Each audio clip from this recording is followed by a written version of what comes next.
नमस्कार दोस्तों बात करते हैं खेसारी लाल यादव का फिल्म गॉड फादर के बारे में। दोस्तों जब यह फिल्म नहीं आया था तो बहुत सारे फैंस, बहुत सारे खेसारी को चाहने वाले एकदम उत्साहित थे कि गॉड फादर आएगा तो काफ़ी ज़्यादा हिट मचाएगा, काफ़ी ज़्यादा तहलका मचाएगा। लेकिन दोस्तों जैसे ही गॉड फादर आया तो ठीक उसका उल्टा हुआ।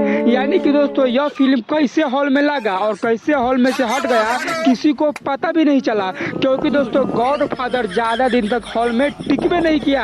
और दोस्तों नहीं टिकने का सबसे बड़ा कारण है कि जनता को हॉल में ना पहुंचना। जी हाँ दोस्तों जनता हॉल में नहीं जा रहे थे खेसारी लाल यादव का फिल्म गॉड फादर देखने। दोस्तों कुछ लोग गए थे खेसारी लाल यादव का फिल्म गॉड फादर को हॉल में देखने, और दोस्तों जैसे ही यह फिल्म देखकर हॉल से बाहर निकले तो एक रिपोर्टर पूछे जनता से कि बताइए खेसारी लाल का फिल्म गॉड फादर कैसा है। तो दोस्तों जनता का रिस्पॉन्स काफ़ी ज़्यादा खराब आया। जनता बोले कि यह फिल्म काफ़ी ज़्यादा घटिया और काफ़ी ज़्यादा बहियात है। इस फिल्म में खेसारी लाल का रोल हिट नहीं कर रहा है, यानी कि अच्छा नहीं लग रहा है। इस फिल्म में किसी और हीरो को रहना चाहिए। लेकिन दोस्तों आप लोग कमेंट करके बताइएगा कि आप लोग गए हैं यह फिल्म देखने की नहीं गए हैं। दोस्तों अब बात करते हैं पावर स्टार पवन सिंह के बारे में। दोस्तों एक बार फिर से पावर स्टार पवन सिंह खेसारी लाल से आगे निकल गए हैं। जी हाँ दोस्तों कल खेसारी लाल यादव और पावर स्टार पवन सिंह दोनों आदमी अपना अपना गाना रिलीज किए थे,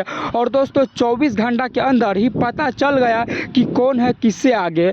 दोस्तों 24 घंटा में यह पता चला कि खेसारी लाल यादव का गाना का व्यूज बहुत कम है, लेकिन पावर स्टार पवन सिंह के गाना का व्यूज बहुत ही ज़्यादा है। दोस्तों इससे पता चलता है कि सबसे ज़्यादा फैन फॉलोइंग हमारे पावर स्टार पवन सिंह का है, न कि खेसारी लाल यादव।